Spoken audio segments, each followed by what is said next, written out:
चलिए आइए ध्यान दीजिए। ज्योग्राफी की चौथा टॉपिक में आप सबका स्वागत है। तो तीन टॉपिक हम सब तीन चैप्टर देख चुके हैं और जो आज स्टार्ट होगा वो चौथा चैप्टर आपका स्टार्ट होगा।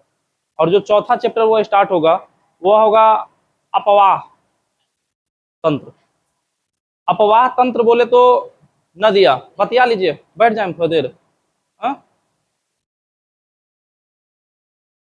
अपवाह क्षेत्र की अगर बात करें तो याद रखिएगा कि मुख्य तौर पे नदियाँ, झील, झरने, परियोजना इत्यादि जो है इसमें शामिल है। अब अगर बात किया जाए इसके अंतर्गत भारत में जितने भी नदी है उसको आप देख लीजिएगा और आप एक चीज समझिए, जितने भी बड़े बड़े शहर हैं सारा शहर कहीं ना कहीं नदिया के किनारे है। और यहाँ से जो है हर एग्जाम में एक क्वेश्चन जो है आपको आना अनिवार्य है, क्योंकि यहाँ से एक क्वेश्चन आती है। और कोशिश करिएगा कि इस चैप्टर को अच्छा से कंप्लीट कर ले, ताकि कोई ऐसा एग्जाम नहीं जहाँ से यहाँ से क्वेश्चन पूछा नहीं गया है। 2 से 3 क्वेश्चन एकदम कम से कम पूछना है, कम से कम 2 क्वेश्चन तो आपको आना रहता है चैप्टर से। कभी ऐसा नहीं कि इस चैप्टर से क्वेश्चन नहीं पूछा जाए। बहुत सारा चैप्टर ऐसा है जहाँ से क्वेश्चन नहीं पूछी जाती है, लेकिन ये एक ऐसा चैप्टर है जहाँ से क्वेश्चन पूछी जाती है। इसको आप याद रखिएगा। तो चलिए बढ़ते हैं आगे, ध्यान दीजिएगा। तो आज जो हम सब चैप्टर स्टार्ट करेंगे वो चैप्टर होगा भारत का अपवाह तंत्र।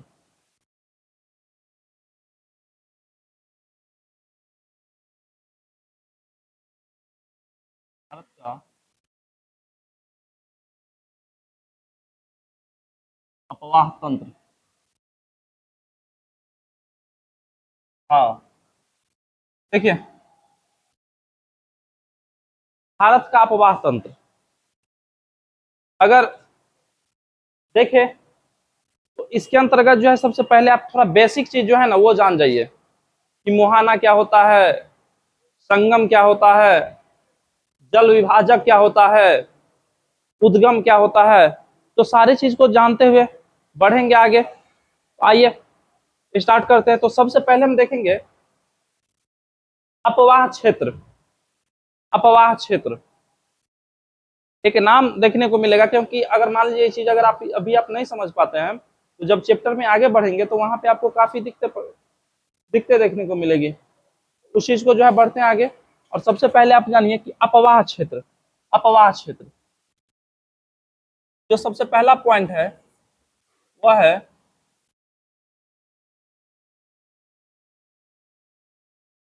अपवाह क्षेत्र। अपवाह क्षेत्र कहते किसे हैं, सुनिए ध्यान दीजिए। अपवाह क्षेत्र की बात करें तो समझिएगा, अपवाह क्षेत्र हम कहते हैं नदी एवं उसके सहायक नदी, उद्गम से लेके मुहाना तक का जो क्षेत्र होता है उसे ही कहते हैं अपवाह क्षेत्र। क्या कहते हैं? अपवाह क्षेत्र। मान लीजिए कि ये नदी यहाँ से निकली, समझे, यहाँ जाके बंगाल के खाड़ी में गिर गई। इसके जो है सहायक नदी सब जो है वो सहायता करके, मतलब जो जितनी भी नदी है वो मिली उसमें। तो ये वाला जो क्षेत्र है, ये वाला क्षेत्र है, या भली नदी का ये वाला क्षेत्र हो या ये वाला क्षेत्र हो, तो जो भी क्षेत्र है इसे क्या कहते हैं जी? अपवाह क्षेत्र कहते हैं। क्या कहते हैं? क्लियर? तो नदी एवं उसके सहायक नदी के उद्गम से लेकर मुहाना तक के विशिष्ट क्षेत्र को ही क्या कहते हैं जी? अपवाह क्षेत्र। क्लियर हुआ? हुआ क्लियर? चलिए आगे आइए, समझा देते हैं एक बार। देखिए, अपवाह क्षेत्र तो याद रखिएगा, नदी एवं नदी एवं एवं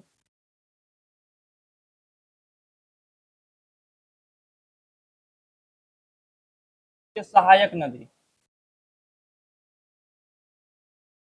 सहायक नदी। अपवाह क्षेत्र नदी एवं उसके सहायक नदी, उद्गम। उद्गम मतलब जानते हैं ना जी? उद्गम मतलब जहां से नदी निकलती है उसे कहते हैं उद्गम। उद्गम से मुहाना,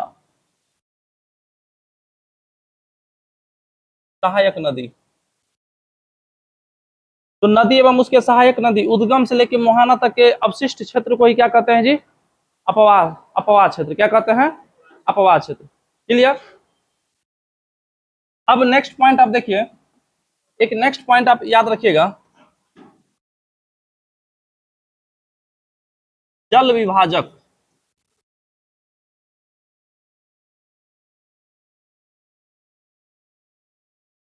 जल विभाजक, जल विभाजक, जल विभाजक की यदि बात करें तो याद रखिएगा, जल विभाजक हम कहते हैं जैसे एक नदी, मान लीजिए एक नदी ये हो गई, क्लियर, और एक नदी इधर हो गई, प्रॉपर भिजवा दीजिए, चल जाइए, दो आदमी चल जाइए। अब एक नदी ये हो गई और एक नदी ये हो गई, दोनों समांतर में बह रही है, समझे? लेकिन बीच में मान लीजिए कोई पहाड़ आ गया या कोई पर्वत आ गया, तो क्या किया? दोनों को बांट दिया ना जी, बांट दिया। इसे ही क्या कहेंगे? जल विभाजक। क्या कहेंगे? क्या कहेंगे? जल विभाजक। तो दो नदी के बीच सीमा, दो नदी के बीच के सीमा को ही क्या कहते हैं जी? जल विभाजक कहते हैं। क्या कहते हैं? जल विभाजक। पहले देखिए ये वाला अपवाह तंत्र। अपवाह तंत्र मतलब क्या होगा? जो नदी जो क्षेत्र में बह रहा है ना जी, जैसे मान लीजिए आपका ये बूढ़ी गंडक है, बूढ़ी गंडक बह रही है, अब बूढ़ी गंडक जिस जिस क्षेत्र से बह रही है वह क्या हो गया? उसका अपवाह तंत्र मतलब क्षेत्र हो गया, अपवाह क्षेत्र हो गया। जो भी मतलब जिसकी सहायक नदी है वो सारा नदी, जैसे मान लीजिए गंगा नदी, तो गंगा नदी जो है, तो गंगा नदी जहां से बह रही है, तो जो जितना जमीन ये घेरी हुई है, जितनी जमीन घेरी हुई है, इसे क्या कहते हैं? अपवाह क्षेत्र कहते हैं। क्या कहते हैं? अपवाह क्षेत्र। अपवाह क्षेत्र। चलिए आइए देखिए, तो याद रखिएगा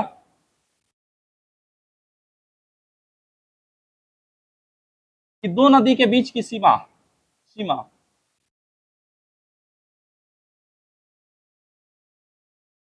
नदी के, दो नदी के बीच, बीच की सीमा, बीच की सीमा, सीमा, सीमा को ही क्या कहते हैं जी? जल विभाजक कहते हैं। जल विभाजक। अब देखिए एक एग्जांपल से समझिए इस पॉइंट को आप।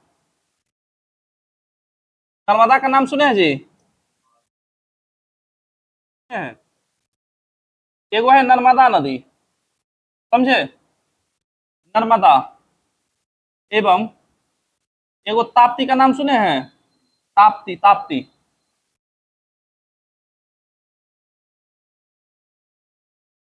ताप्ती।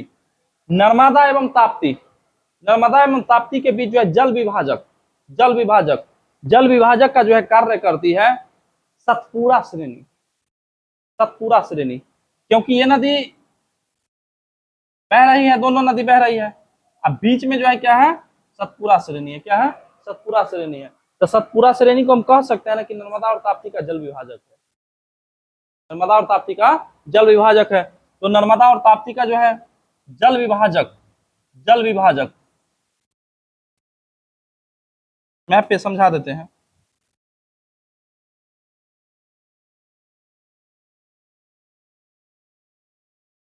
जल विभाजक, जल विभाजक क्या है? इसका जल विभाजक जी याद रखिएगा, इसका जल विभाजक है सतपुड़ा श्रेणी।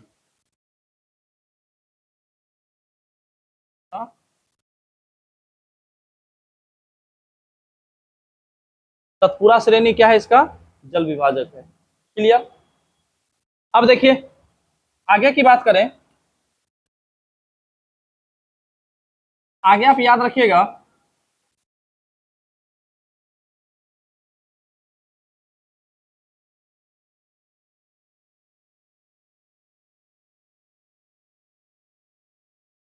देखिए आगे आप याद रखिएगा नेक्स्ट पॉइंट, उद्गम।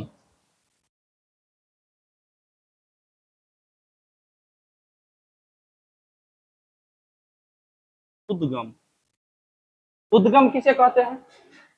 जहां से नदी निकलती है उसे क्या कहते हैं जी? उद्गम कहते हैं। क्या कहते हैं? जहां से नदी निकलती है, जहां से नदी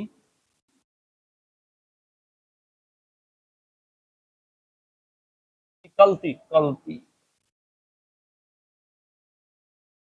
जहां से नदी निकलती है, जहां से नदी निकलती है उसे क्या कहते हैं? उद्गम। क्या कहते हैं? उद्गम। अब नेक्स्ट पॉइंट आप समझिए, एक है संगम।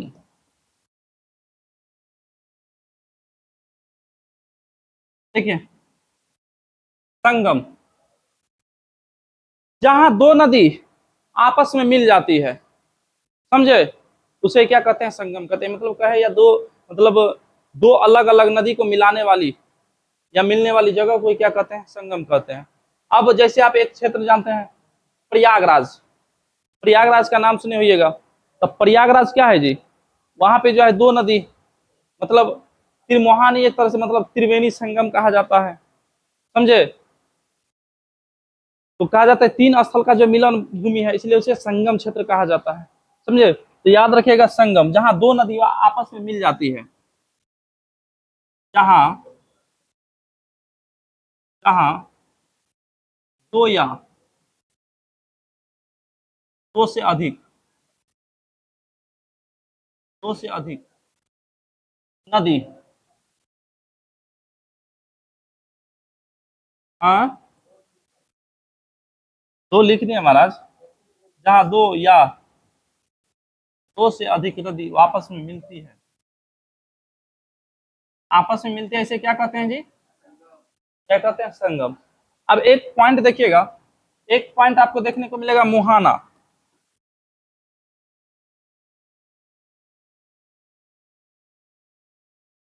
मुहाना, अब मुहाना की बात करें तो मुहाना में समझिएगा, नदी जहां अपना जल समुद्र या सागर में छोड़ती है, उसे क्या कहते हैं? मुहाना। अब देखिए, अगर हम बात करें, गंगा नदी निकली, समझे, गंगा नदी जो उत्तराखंड, यूपी, बिहार, बंगाल होते हुए, बांग्लादेश होते हुए अपना जल गिरा दी कहाँ जी? बंगाल के खाड़ी में। बंगाल के खाड़ी में अपना जल को गिरा दिया। जहां जो ये जल को गिराया, ये जल को गिराया है, यही क्या है? उसका मुहाना है। क्या उसका? मुहाना। क्लियर? तो नदी यहां से निकली, गई आगे बढ़ते बढ़ते बढ़ते बढ़ते, जहां जल जो है समुद्र या सागर में मिला दी, वही क्या हो गया? इसका मुहाना हो गया। क्लियर? चलिए, तो याद रखिएगा, जहां नदी नदी अपना जल जल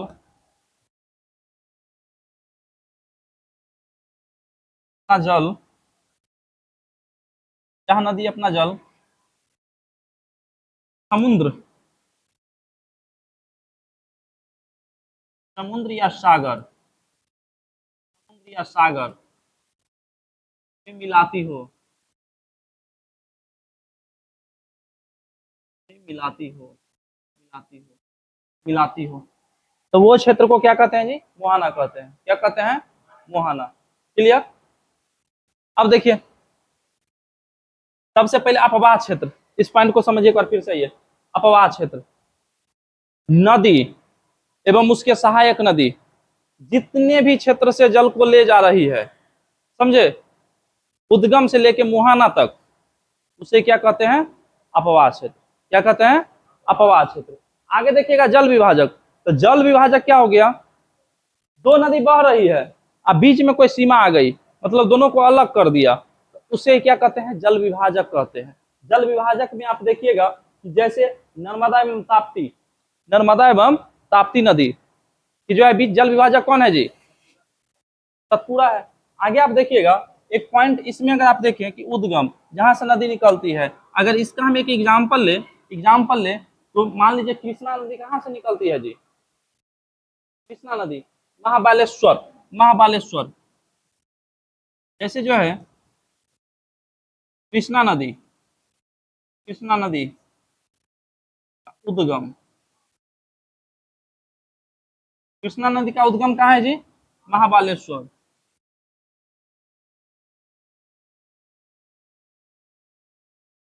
महाबालेश्वर। महाबालेश्वर। महाबालेश्वर क्या है? कृष्णा नदी का उद्गम हो गया।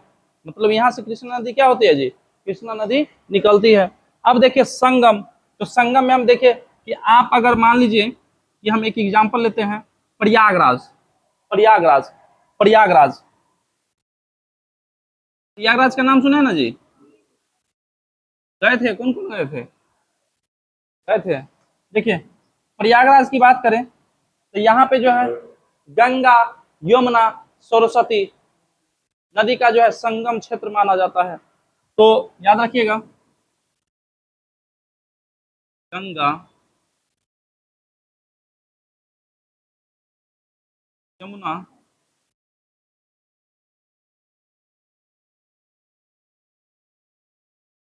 गंगा, यमुना, सरस्वती है। इधर ध्यान दीजिए। तो याद रखिएगा गंगा, यमुना, सरस्वती, ये तीन नदी का क्या है जी? तीन नदी का क्या है? संगम। संगम क्लियर हुआ? अब आ गया ये मोहाना। तो मोहाना आप ये एक चीज जान रहे हैं कि कृष्णा नदी निकलती कहाँ से है? तो ये क्या हो गया? इसका उद्गम हो गया। अब मोहाना मतलब क्या हो गया? कृष्णा नदी की अगर बात करें, मोहाना की बात करें, तो कृष्णा नदी जो है अपना जल कहाँ गिराती है जी? कृष्णा नदी का मुहाना, कृष्णा नदी का जो मुहाना है बंगाल की खाड़ी है, क्योंकि अपना जल कहाँ गिराती है? बंगाल के।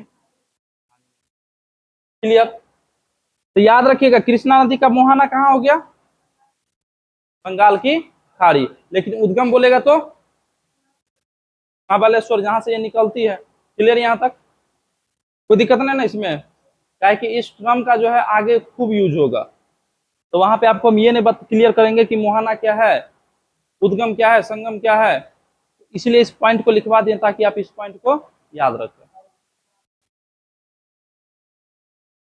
देखिए ये नीचे वाला कृष्णा नदी जो है अपना जल जो है बंगाल के खाड़ी में गिराती है। क्या? महाबलेश्वर से निकलती है। समझे? आप मान लीजिए यहां से चलना शुरू किए तो ये आपका क्या हो गया? उद्गम हो गया। गए कहाँ? जुब्बा सनी पार्क चल जाइए, तो वो आपका क्या हो गया? मुहाना हो गया। अब मान लीजिए कोई ना कोई जगह बताए हैं कि फलना जगह मिलना है, टावर पे मिल गई वो, समझे, या मिल गया, तो वो आपका क्या हो गया? संगम हो गया। अरे वहां मिले ना जी। हाँ, हो गया क्लियर? जो भी क्षेत्र से आप सब गए हैं वो आपका क्या हो गया? अपवाह तंत्र हो गया। क्लियर है ना? कोई फंसिएगा आप? चलिए आइए आगे बढ़ते हैं।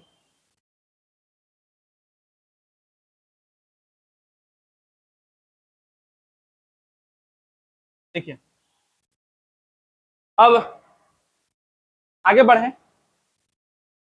आगे देखेंगे दो टर्म आपको देखने को मिलेगा, एगो पूर्ववर्ती, एगो अनुवर्ती।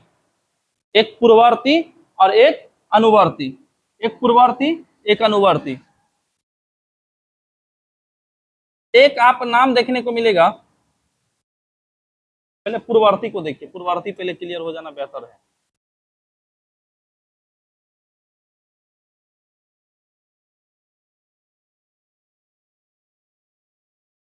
पूर्ववर्ती पूर्वी हो गया जी, पूर्वी हो गया।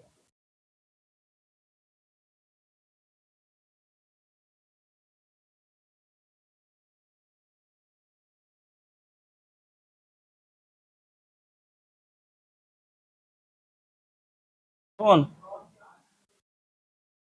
अ, ये ना होगा?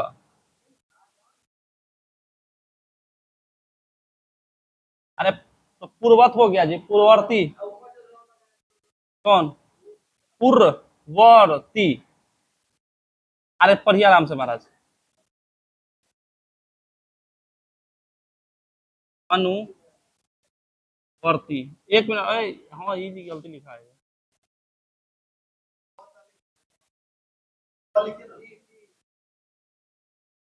पूर्ववर्ती अनुवर्ती नदी।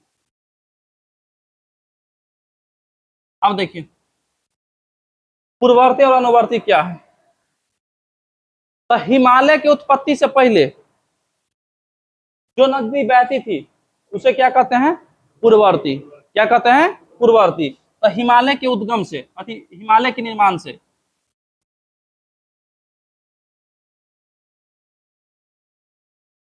हिमालय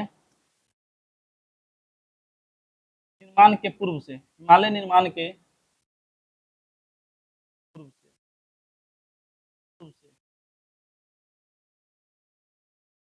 बहने वाली नदी, वाली नदी उसे क्या कहेंगे जी, क्या कहेंगे, पूर्ववर्ती कहेंगे। क्या कहेंगे, पूर्ववर्ती। क्या कहेंगे, पूर्ववर्ती। अब एक वर्ड है अनुवर्ती। अनुवर्ती में आप याद रखिएगा, अनुवर्ती में आप याद रखिएगा, अनुवर्ती जो है काल का अनुसरण करके जो चलती है उसे क्या कहते हैं, अनुवर्ती कहते हैं। क्या कहते हैं, अनुवर्ती कहते हैं। याद रखिएगा, काल के अनुसरण, अनुसरण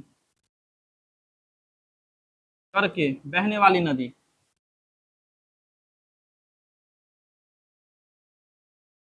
बहने वाली नदी, बहने वाली नदी तो क्या कहते हैं जी, अनुवर्ती कहते हैं। क्या कहते हैं, अनुवर्ती। अब एक पॉइंट आप समझिए, सबसे पहले हम देखिए कि पूर्ववर्ती नदी कौन कौन सा हो जाएगा, पूर्ववर्ती नदी कौन कौन सा हो जाएगा। तो इस पॉइंट को समझिएगा। अगर बात करें पूर्ववर्ती नदी का, आप जो है सिंधु नदी का नाम सुने होइएगा।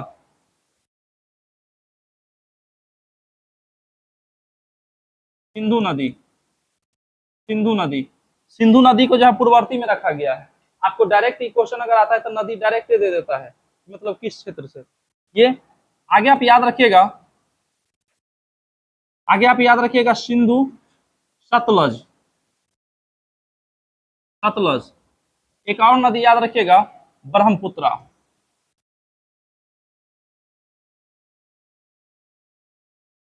ब्रह्मपुत्र नदी, ब्रह्मपुत्र नदी। ये सब को सब किस में रखा जाता है, अनुवर्ती, पूर्ववर्ती में, पूर्ववर्ती में, इसमें पूर्ववर्ती में। अब देखिए अनुवर्ती की अगर बात करें तो अनुवर्ती में आप याद रखिएगा गोदावरी, कृष्णा, कावेरी। कौन कौन सा, गोदावरी, कृष्णा और कावेरी, कावेरी। क्लियर जी। तो पूर्ववर्ती नदी में कौन सा, हाल का अनुसरण करके, मतलब मान लीजिए कि बाय द वे अगर हम ये मतलब रखें स्टेज, समझे, स्टेज को क्या कर दिए कि झुका दिए उधर की ओर। अब उधर की ओर जो झुका दिए तब नदी क्या हुआ कि उसको अनुसरण करके, मतलब अगर यहाँ पे पानी डाले तो अनुसरण मतलब उधर ही भागेगा, ऐसा थोड़ी इधर भागेगा। तो भूमि, भूमि, भूमि, भूमि, भूमि के अनुसरण करके, भूमि जिस प्रकार भूमि है, भूमि जिधर झुका है उधर चल दी। तो ये क्लियर हो गया। पूर्ववर्ती नदी में किस किस को कहिएगा, सिंधु, सतलज, ब्रह्मपुत्र नदी। वहीं आप याद रखिएगा कि अनुवर्ती में किस किस को कहेंगे, गोदावरी, कृष्णा और कावेरी, कृष्णा कावेरी को कहेंगे। क्लियर। अब देखिए आप एक चीज जानते होइएगा कि भारत की जो भी नदी है, भारत की नदी, भारत की नदी जो है अपना जल या तो अरब सागर में गिराएगी,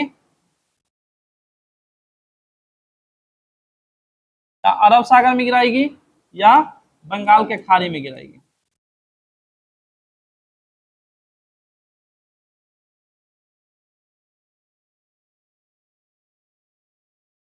ये नदी, भारत में जितने भी नदी है सब नदी जो है अपना जल इसी में गिराती है। या बाय द वे मान लीजिए कोई सहायक नदी है तो उधर मिल गया, तो जो उसका जो मेन नदी है वो आके अपना जल किधर गिराती है, बंगाल खाड़ी में। जैसे मान लीजिए कि ये अगर हम क्षेत्र देखें, गंगा को लें, समझे, गंगा को लें, तो गंगा में आप देखिएगा कि मतलब जितने भी नदी है, कोसी हो, महानंदा हो, बूढ़ी गंडक हो, सोन हो, यमुना हो, जो भी नदी हो एनी हो, तो सब नदी क्या अपना जल किस में मिला रही है? गंगा में मिला रही है। और गंगा क्या कर रही है? सबके जल को लाके बंगाल के खाड़ी में गिरा रही है। ऐसा कर रहा है। अगर आप इस साइड में आइएगा तो नर्मदा या ताप्ती जो भी नदी है, सब अपना जल कहाँ गिरा रही है? अरब सागर में गिरा रही है। कहाँ गिरा रही है? अरब सागर में। भरतपुंजा नदी किधर जल गिरा रही है? अरब सागर में गिरा रही है। तो इस प्रकार आप देख रहे हैं कि कुछ नदी अपना जल इधर गिरा रही है, कुछ नदी इधर अपना जल गिरा रही है। अब अगर भारतीय जमीन की बात करें तो भारतीय जमीन का झुकाव पूरब की ओर ज्यादा है, समझे? और यही कारण है कि पूरब की ओर जो है बहुत सारी नदी बहती है, पूरब की ओर बहुत सारे नदी प्रवाहित होती है। अब जितने भी आप मेन मेन नदी देख लीजिए, इधर की ओर प्रवाहित होती है।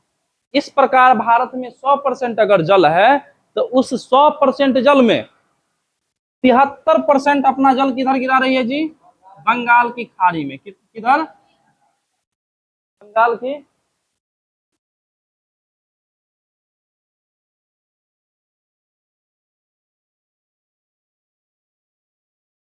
को रोकिए। तो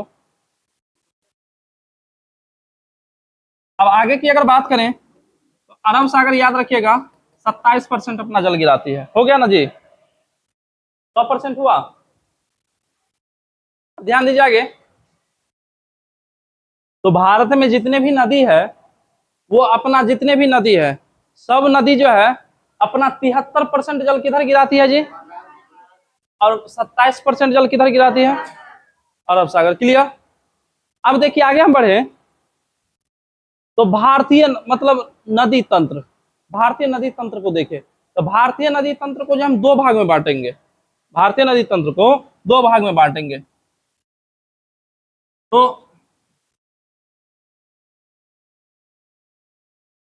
भारतीय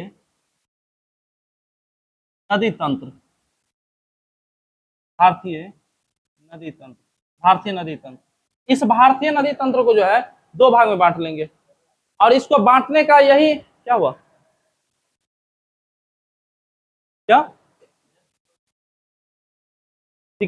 दिखा देते हैं, दिखाएंगे। अब ला रहे हैं वहीं लाएंगे, पहले इस पॉइंट को लेते हैं। अब देखिए भारतीय नदी तंत्र को देखें तो सुविधा पढ़ने के लिए, सुविधा के अकॉर्डिंग जो है इसे हम दो भाग में बांटेंगे,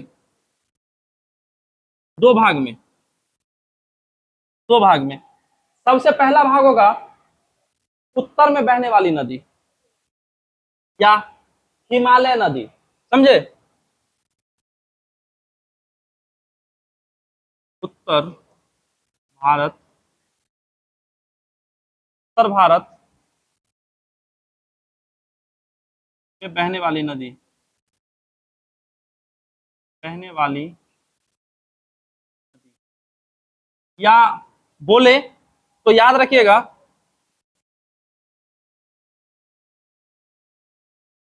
हिमालय नदी, हिमालय नदी, हिमालय नदी। इस पॉइंट को याद रखिएगा। अब आ जाइए आगे देखें तो आगे याद रखिएगा, इधर आप याद रखिएगा दक्षिण भारत, दक्षिण भारत में बहने वाली नदी, दक्षिण भारत में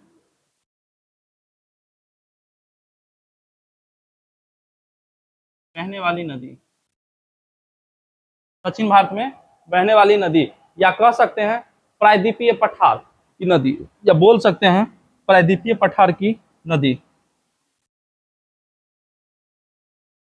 प्रायद्वीपीय पठार की नदी।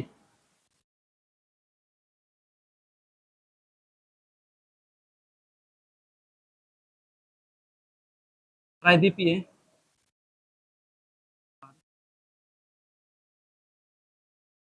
प्रायद्वीपीय पठार की नदी। क्लियर? अब देखिए हम सबसे पहले देखें कि उत्तर में बहने वाली नदी या हिमालय नदी, इसमें मुख्य तौर पे आपको तीन नदी को पढ़ना है, तीन नदी। पॉइंट एक, दो,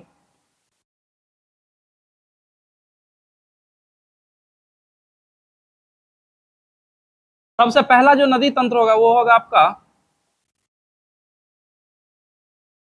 सिंधु सिंधु नदी तंत्र। क्लियर। अब देखिए लास्ट में हम तंत्र काहे जोड़े, ये चीज को समझिए। तंत्र जोड़ने के पीछे रीजन क्या है कि सिंधु के अंतर्गत जितने भी नदी है उसका सहायक है, भली वो रावी हो, ब्यास हो, झेलम हो, समझे, सतलज हो, जो भी नदी हो, सब नदी जो है इसके सिंधु नदी तंत्र के अंतर्गत आ जाता है, क्योंकि सब के सब नदी किसके सहायक है, सिंधु के सहायक है। यही कारण जो है सिंधु नदी तंत्र कहते हैं इसे। आगे जब हम बढ़ेंगे तो आगे आपको देखने को मिलेगा गंगा नदी तंत्र, गंगा नदी तंत्र। जब उससे हम आगे बढ़ेंगे तो आगे याद रखिएगा ब्रह्मपुत्र, ब्रह्मपुत्र नदी, ब्रह्मपुत्र नदी तंत्र। तो ये 3 पॉइंट आपको देखने को मिलेगा, तो ये 3 को आपको याद कर रखना है, सिंधु नदी तंत्र, गंगा नदी तंत्र, ब्रह्मपुत्र नदी तंत्र, ब्रह्मपुत्र नदी तंत्र। क्लियर हो गया यहाँ तक। अब देखिए बढ़ते हैं आगे। जब हम प्रायद्वीपीय पठार में आएंगे तो प्रायद्वीपीय पठार, इसके अंतर्गत आपको जो है इसको भी 2 भाग में बांट के पढ़ना होगा, 2 भाग में, क्योंकि दक्षिण भारत में जो बहने वाली नदी है इसको 2 भाग में बांटेंगे, और 2 भाग जो रहेगा आपका, एक भाग होगा वो जो अपना जल अरब सागर में गिराती है, एक वो जो अपना जल बंगाल के खाड़ी में गिराती है। तो प्रायद्वीपीय पठार को भी 2 भाग में बांटेंगे। तो सबसे पहले जो हम बांटेंगे तो सबसे पहला जो रहेगा वो रहेगा आपका अरब सागर में गिरने वाली नदी,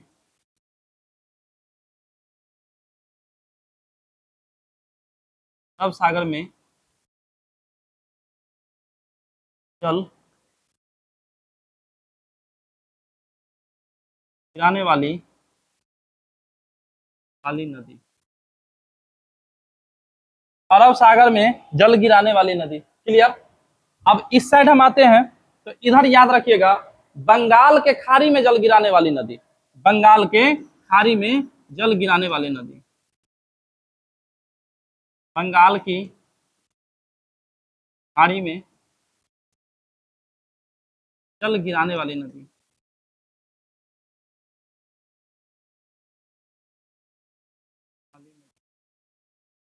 क्लियर। तो भारतीय नदी तंत्र को हम 2 भाग में बांटेंगे। सही से बैठिए, उसके नींद आ रहा है। आप दौड़ने गए थे कि नहीं गए थे? आज तब वर्षे हो रहा था। देखिए भारत में बहने वाली नदी, सबसे पहला पॉइंट हम जानेंगे कि अरब सागर में जल गिराने वाली नदी। सुनिए, अरब सागर में एगो जल गिरा रही है, एगो जो है बंगाल की खाड़ी में जल गिरा रही है। क्लियर। अब इस अकॉर्डिंग जो है आपका यहां से आपका चैप्टर होता है, मतलब टॉपिक स्टार्ट होता है। ये आपका था इंट्रोडक्शन, समझे, वो इंट्रोडक्शन था चैप्टर का। फिल्म में जैसे कास्टिंग आता है ना, पहले फिल्म का नाम, फिर उसका प्रोड्यूसर कौन है, डायरेक्टर कौन है, कौन मतलब किसका रोल निभाया है, तो वो था। अब जो है आपका चैप्टर स्टार्ट होता है, और चैप्टर आपका मतलब जो पहला पॉइंट होगा वह होगा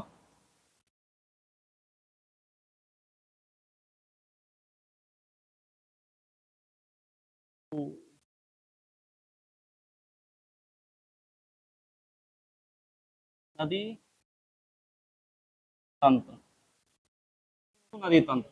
और सिंधु नदी तंत्र के अंतर्गत देखें तो सबसे पहले सिंधु को ही देख लेना बेहतर रहेगा, क्या जी। तो सबसे जो पहला हम नदी देखेंगे वो पहला नदी हमारा रहेगा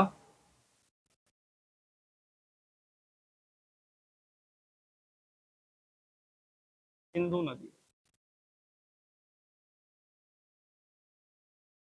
अब देखिए, अब आ जाइए, अब मैप में दिखाएंगे, अब दिखाएंगे मैप में।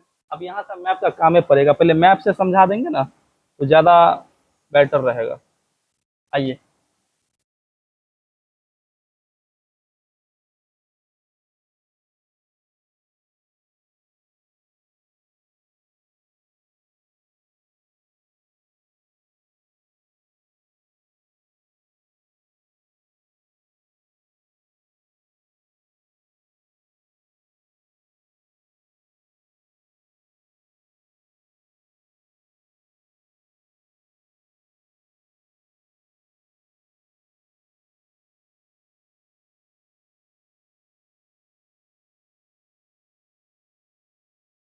एक काम करिए, पहले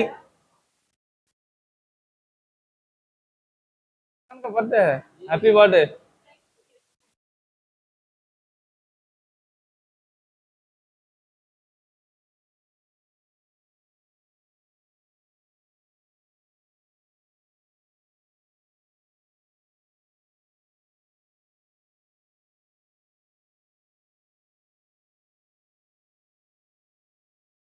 सच में मुस्कान बर्थडे है?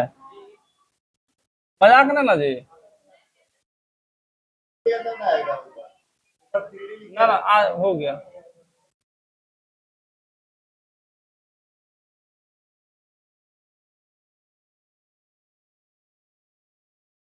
देखिए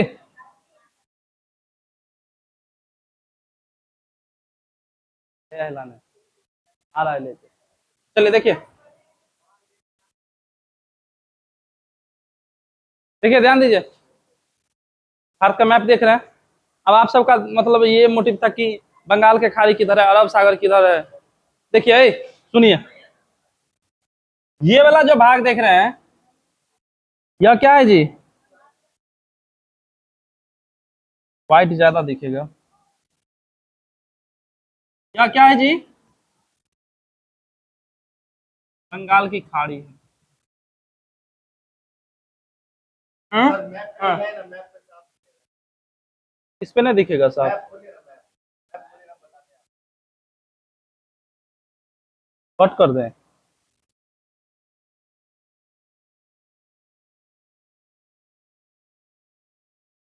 कहाँ जाए?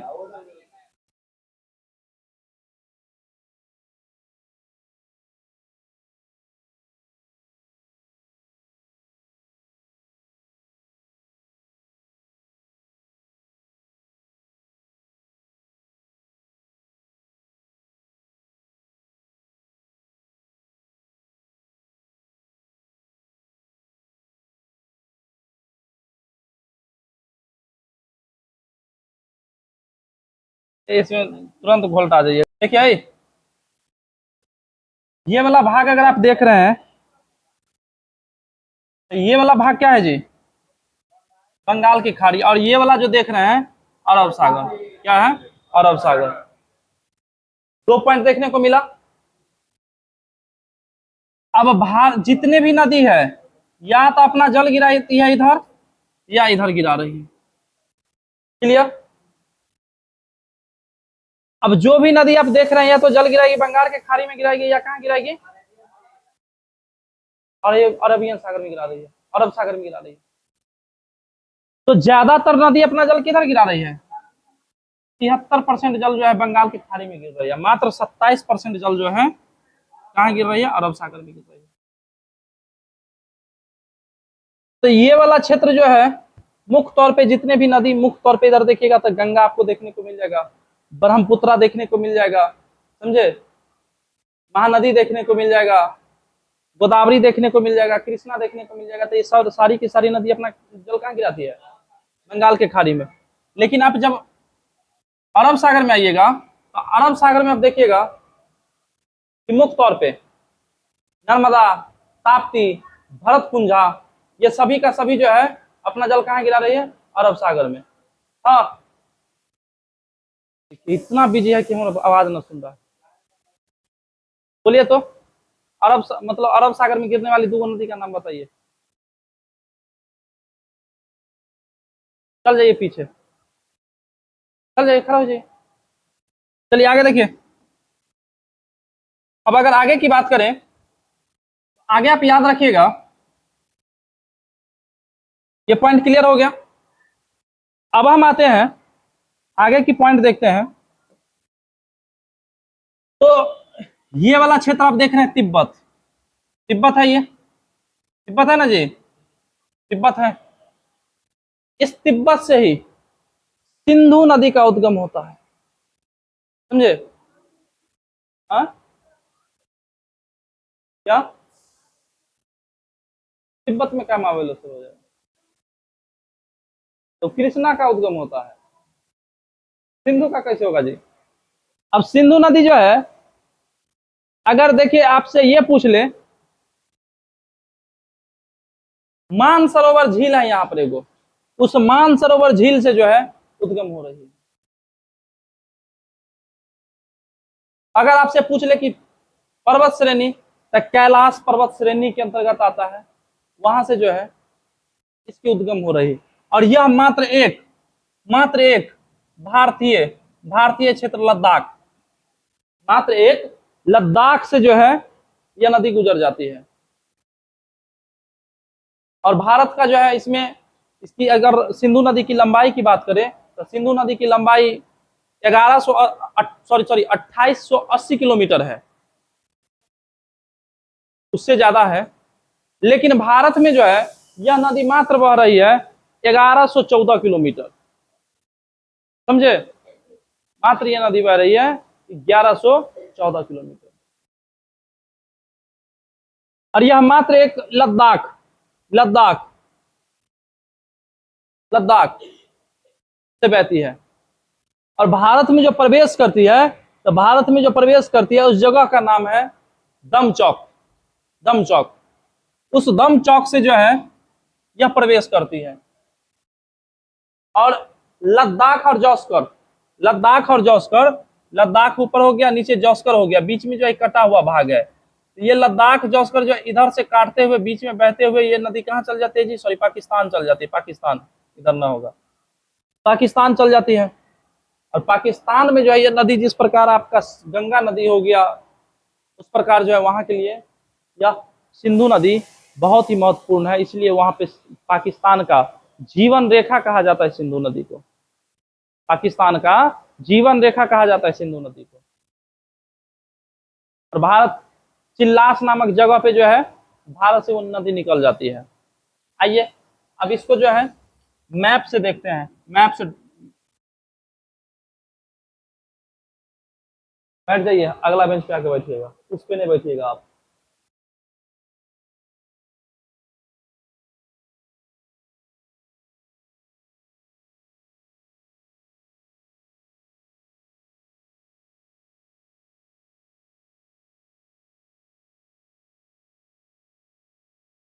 ठीक है, इतना ही मैप का हमें काम है, पूरा मैप का काम नहीं है। इस क्षेत्र में ये क्या है जी, तिब्बत, क्या है, तिब्बत, तिब्बत है। और यहीं से निकल रही है सिंधु नदी। कौन सा जी, सिंधु नदी। सिंधु नदी जो है मात्र एक लद्दाख में बहते हुए अपना जल कहाँ गिरा देती है, पाकिस्तान में। हा? पाकिस्तान में गिरा देती है। अगर देखिएगा तो इसमें जो है दो श्रेणियां आपको देखने को मिलेगा। ऊपर की ओर देखें एक श्रेणी, और एक श्रेणी नीचे की ओर देखें। तो ये ऊपर वाला जो है लद्दाख श्रेणी है, क्या है जी, लद्दाख श्रेणी। और नीचे वाली की बात करें तो जौस्कर, कौन सा, जौस्कर श्रेणी। दो श्रेणी है, दो श्रेणी है, ऊपर लद्दाख और नीचे जौस्कर। और देखिएगा तो लद्दाख को जो है ना हल्का सा ये कट करके अंदर घुस रही है, हल्का सा कट करके अंदर घुस रही है। और भारत में जो है इसकी लंबाई की बात करें तो भारत में इसकी लंबाई 1114 किलोमीटर है। लेकिन इस सिंधु नदी की कुल लंबाई की बात करें तो 2880 किलोमीटर है। कितना, अब देखिए हम ये देखें कि तिब्बत से यह नदी निकल रही है, तो तिब्बत से यह नदी निकल रही है तो कहां से निकल रही है। अगर आपसे झील पूछ ले तो याद रखिएगा मानसरोवर झील, क्या रखिएगा, मानसरोवर झील, मान सरोवर झील, मानसरोवर झील, मानसरोवर झील से निकलती है। अगर आपसे पूछ ले किस ग्लेशियर से, किस हिमानी से, तो याद रखिएगा चैम युंग दुंग, क्या कहिएगा, चैम युंग दुंग, कहिए एक बार, युंग दुंग, चैम युंग दुंग। कैमयुंगडुंग,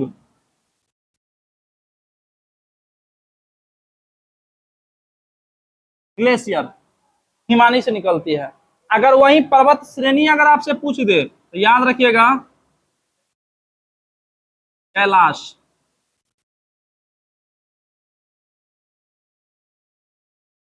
कैलाश श्रेणी, कैलाश श्रेणी से जो है यह उद्गम होती है। क्लियर।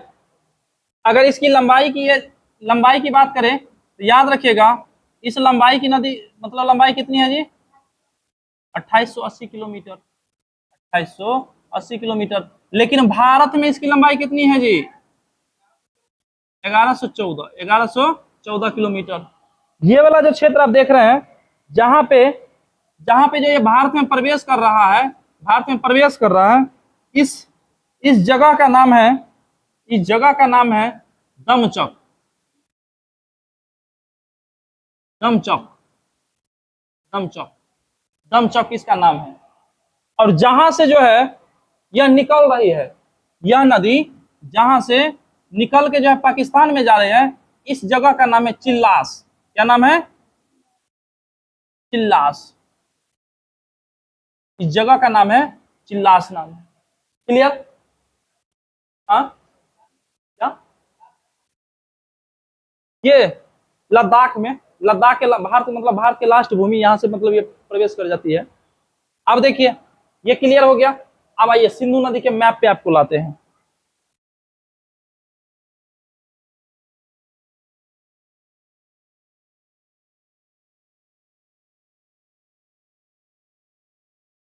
ज्यादा रंगीन में नहीं समझ पाइएगा ना जी।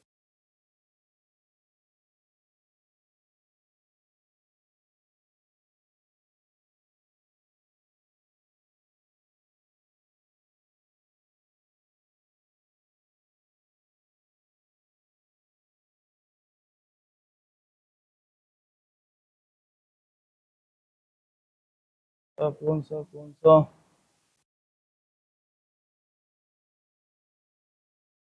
चलिए इसी से ज्यादा अच्छा समझ पाइएगा।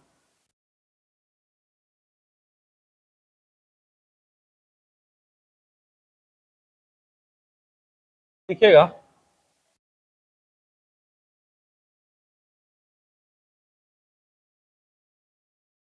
दिख रहा है अब? क्या हुआ? नहीं दिख रहा है? दिख रहा है ना, बस हो गया। अब देखिए समझिए इस पॉइंट को।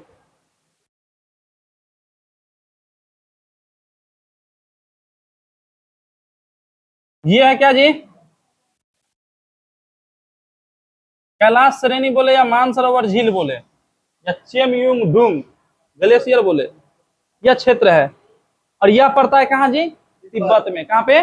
तिब्बत में। तो आप देखिए ये सिंधु नदी जा रही है, सिंधु नदी गई ना जी। अब देखिए हल्का सा ऊपर गई है, ऊपर जाके लद्दाख श्रेणी को क्या किया? कट कर दिया, कट कर दिया ना। कट करके एकदम पूरा बीच से जा रहा है, बीच से गया और बाद में जाके पाकिस्तान में बह गया। तो आप ये देखिए कि निकला कहां से?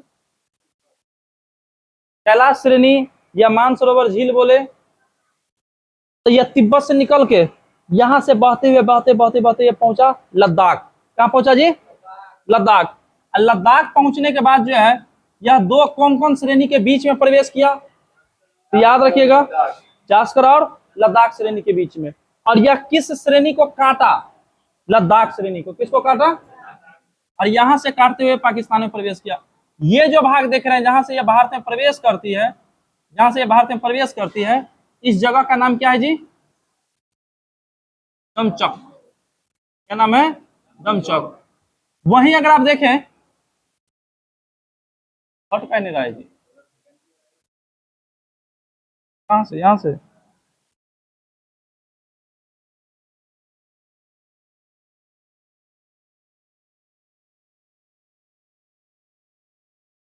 सारे हो गया।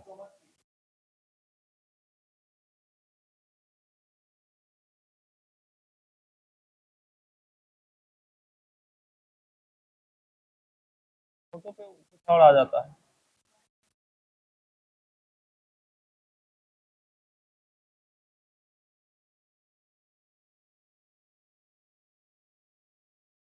फेस दिख रहा है? चलिए फिर आ गया जी। दिख रहा है आप सबको? दूसरा मैप से ले जाना पड़ेगा।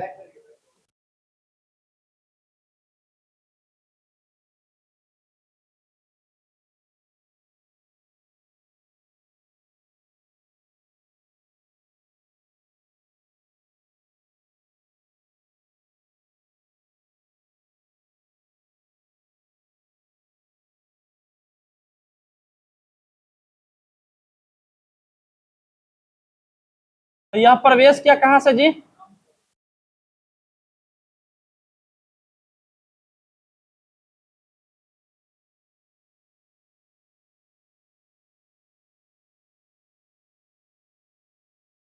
ये जो प्रवेश किया कहाँ से किया?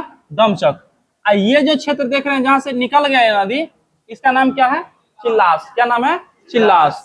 और ये जो भाग में, मतलब ये नदी आप देख रहे हैं यहाँ से निकला और यहाँ तक जो है, यह मुख्य तौर पे यहाँ से बहते हुए अपना जल जो है अरब सागर में जो गिराती है।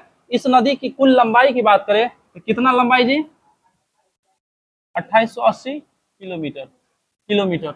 लेकिन भारत में जो ये नदी बह रही है, तो भारत में मात्र यह नदी बह रही है कितना जी? भारत में नदी बह रही है मात्र 1114 किलोमीटर। 1114 किलोमीटर। देखिए लद्दाख श्रेणी में गया अंदर, बीच में काट के फिर प्रवेश किया, और दो लद्दाख और जौस्कर के बीच से नदी बहती है। कई बार एग्जाम में पूछ लिया, बदनाम क्वेश्चन है कि सिंधु नदी किस दो श्रेणी के बीच से बहती है? तो याद रखिएगा लद्दाख और जौस्कर श्रेणी, लद्दाख और जौस्कर श्रेणी से बहती है। क्लियर? अब आगे जब आप देखिएगा तो सिंधु नदी के बहुत सारे सहायक नदी भी है, बहुत सारे सहायक नदी भी है। जैसे आपको देखिएगा दाएं से मिलने वाली नदी, बाएं से नदी मिलने वाली। तो अगर हम दाएं से देखें तो सियोक हो गया, गिलगित हो गया, खुर्रम हो गया, समझे, तेरंग हो गया। तो ये सब नदी क्या है? इसके दाया ओर से मिल रही है। क्योंकि अब एग्जाम में जानते हैं एग्जाम का पैटर्न कैसे घुमाता है। अब एग्जाम में आपको ये नहीं पूछेगा कि फलना नदी किसकी सहायक नदी है, ऐसे नहीं पूछता है। अब डायरेक्ट दे देगा दाया से सिंधु नदी में मिलने वाली नदी निम्नलिखित में से कौन है, निकालिए। बाया से मिलने वाली नदी कौन सा है, निकालिए। इस प्रकार नदी आपको देगा, तो उसको देख लीजिएगा। तो अगर हम बात करें तो इसमें आप पंचनद देखिएगा, पंचनद। तो पंचनद अगर आप देखते हैं तो पंचनद में मुख्य तौर पे आपको 5 नदी देखने को मिलेगी। सतलज, ब्यास, रावी, झेलम, समझे, चिनाब। तो ये 5 नदी जो है, यह 5 नदी को पंचनद कहा जाता है। पंचनद। ये पांचों नदी मुख्य तौर पे किसकी सहायक? सिंधु की। इससे ऊपर मतलब ये जो है जितने भी नदी आप बोले हैं, तो वो सब नदी किधर से मिलती है? बायां से मिलती है। किधर से? बायां से। क्योंकि देखिए इधर से बढ़ रहा है ना जी, तो हमारा दाया हाथ किधर? ऊपर हो गया, अब बाया हाथ नीचे। अब बीच में नदी बह रही है, तो दाया कौन? ऊपर, अब बाया नीचे। इस प्रकार जो है जितने भी ये नदी आप देख रहे हैं, झेलम, चिनाब, रावी, सतलज, ब्यास देख रहे हैं, यह सब नदी किधर से मिल रही है? बाया से मिल रही है। लेकिन आप देखिए सियोक देख रहे हैं, सियोक किधर से मिल रही है? दाया से मिल रही है। अब देखिएगा खुर्रम मिल रहा है पाकिस्तान में जाके, गोमल मिल रही है। तो ये सब के सब नदी किधर? दाया से, और ये वाला बाया से। अब देखिएगा ये एक नदी आप देख रहे हैं, कौन सा नदी जी? चिनाब। कौन सा? चिनाब। तो चिनाब जो देख रहे हैं, चिनाब जो है इस सिंधु नदी की सबसे बड़ी सहायक नदी है, समझे। चिनाब जो है सिंधु नदी की सबसे बड़ी सहायक नदी, और भारत में इसकी लंबाई जो है 1180 किलोमीटर। 1180 किलोमीटर नहीं, चिनाब का। क्लियर यहां तक? नहीं, पाकिस्तान में बहते हुए जो है अपना जल अरब सागर में गिरा देती है, पाकिस्तान से बाहर नहीं जाता है। और यही कारण है कि पाकिस्तान के देखिएगा कि पूरा एकदम बीचों बीच ये नदी बह रही है, बीचों बीच ये नदी बह रही है। इसीलिए इसे पाकिस्तान का जीवन रेखा कहा जाता है। पंजाब का आप सब नाम सुने होइएगा, पंजाब का था ना पंजाब, तो पंजाब का नाम ही नदी के नाम पे रखा गया है। 5 नदियों का स्थान पंजाब। अब देखिएगा, ये वाला जो भारत वाला जो क्षेत्र देख रहे हैं, ये तो पंजाब है ही, पाकिस्तान में भी एगो पंजाब है। इस क्षेत्र से 5 नदी गुजरती थी, इसलिए इसका नाम पड़ गया पंजाब। क्लियर ना जी? क्लियर हो गया यहां तक? हुआ क्लियर? ऐसा कौन सा पॉइंट?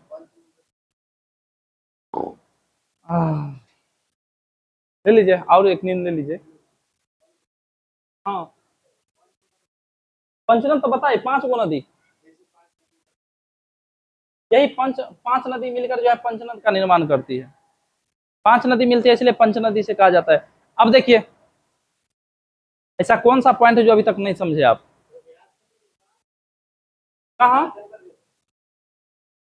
देखिए, ब्यास, अगर ब्यास की बात किया जाए ना, तो आप ये जितने भी नदी देख रहे हैं, ये जो भी नदी देख रहे हैं, मतलब पंचनद में देख रहे हैं, तो पंचनद में आप देखिएगा कि सब नदी जो है भारत से बाहर बह गया, समझे? लेकिन एक ओनली फॉर ब्यास है जो सिर्फ और सिर्फ भारत में बहती है, समझे? पंजाबे तक ही सीमित रह जाती है। तो इस प्रकार आप ये देखिएगा, बाद में मिलती है, लेकिन ये मुख्य तौर पे पंजाब मतलब ये भारत में बह जाती है। गुजरात जो आप सब कह रहे हैं, गुजरात यहाँ पे है, समझे? ये राजस्थान वाला क्षेत्र हो गया। कौन सा? हाँ, ये सिंधु की है। और कोई दिक्कत किसी को? अभी तो याद हो गया होगा, लेकिन लंबा टाइम याद रखिएगा तब ना जी। देखिए, भारत में, अब देखिए, रीजन जानते, एक चीज जानिए, आप सब पढ़ते हैं भूल जाते हैं, ऐसा प्रॉब्लम सबके साथ आता होगा। अभी टॉपिक चल रहा है, अभी सब चीज याद होगा, समझे? पूछेंगे एकदम टन जवाब दीजिएगा, समझे? अभी आप सब में न्यूटन का तृतीय गति लागू हो गया है, जितना इधर से प्रेस उधर से एकदम थम से आवाज आ जाएगा। लेकिन यही 10 दिन के बाद आप सब जो है न्यूटन के फर्स्ट गति हो जाइएगा, समझे? एकदम विरामी अवस्था में रहिएगा, ठेलेंगे तब आगे बढ़िएगा। तो स्टूडेंट लाइफ में एक चीज याद रखिए, पढ़ना भूलना मानवीय स्वभाव है। आप कोई भी चीज को याद रखते हैं, उसे भूल भी जाते हैं। अगर आप भूलिएगा नहीं तो माइंड आपका हैंग कर जाएगा। आप एक चीज समझिए कि कोई आपके जीवन में ऐसी घटना हुई, अब वो घटना बहुत ही दर्दनीय हुआ, अब वो उसको आप भूल नहीं रहे हैं, आपको तो माइंड पे हमेशा प्रेशर बना के रखेगा। लेकिन क्या होता है, धीरे धीरे धीरे धीरे उस चीज को क्या होता है, ये भूल जाते हैं आप तो। क्या सबके लाइफ में आया होगा? ब्रेकअप तो हुआ ही होगा ना जी? नहीं हुआ है? जिसका नहीं हुआ वो अच्छा बच्चा है, जिसका हो गया तो और अच्छा है, इस दर्द को समझ सकते हैं। उस टाइम में दर्द बड़ी तगड़ा हुआ होगा, लगता होगा ना बाप रे जिंदगी नाश हो गया, अब जो है चल जाना चाहिए पहाड़ पर, कोई धक्का न मारे खुद ही कूद जाए ऐसा मन होता होगा। लेकिन बाद में जो है, अभी सब चीज ठीक ठाक है ना? क्यों ठीक है? क्योंकि आप उसे भूल गए, समय के साथ उसे भूल गए। लेकिन क्या है कि कभी कभी ऐसा समय आता है जब क्या होता है कि याद भी आ जाता है, ऐसा होता है कभी कभी।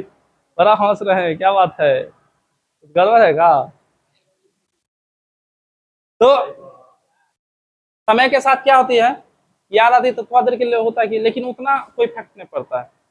लेकिन एक चीज समझिए, विद्यार्थी जीवन में, स्टूडेंट लाइफ में एक चीज आप याद रखिएगा कि कोई भी चीज अगर आप याद किए, वो भूलना स्वभाव है, लेकिन उसे लंबा टाइम तक याद रखने का एक ही उपाय है,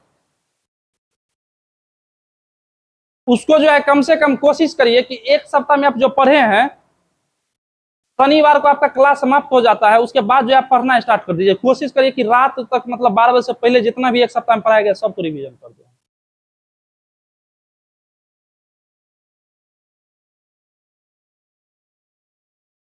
विभाजन। अब देखिए एक चीज बात बताते हैं, यही चीज को क्या है कि हम कई बार पढ़ा चुके हैं, समझे। अब 5 बार 6 बार पढ़ा चुके हैं तो ये जो है एकदम पूरा माइंड में बैठ चुका है कि हाँ कि यहाँ से मतलब यहाँ डालना, यहाँ से मतलब इस प्रकार ये होगा। अब जो भी चीज मतलब नया ऐड लगा उसको ऐड करते हैं, जो चीज ऐड नहीं लगा वो हटा देते हैं। जैसे देखिए पूर्ववर्ती अपवर्ती जो बताए हैं वो क्या है, नया डाटा है। वो डाटा पहले एग्जाम में नहीं पूछा जाता था, लेकिन इधर ऐड कर दिया तो क्या करे, बताना पड़ा। इससे पहले वाला जो भी क्लास व्लास हुआ था तो उसमें नहीं बताए थे। चलिए आइए, क्लियर हो गया जी।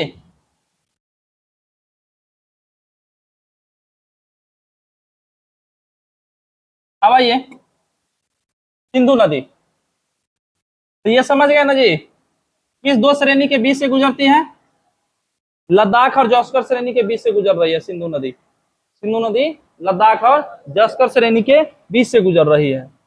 चिल्लास नामक जगह पे जो है यह क्या मतलब भारत से निकल जाती है और पाकिस्तान में प्रवेश कर जाती है, पाकिस्तान में प्रवेश कर जाती है।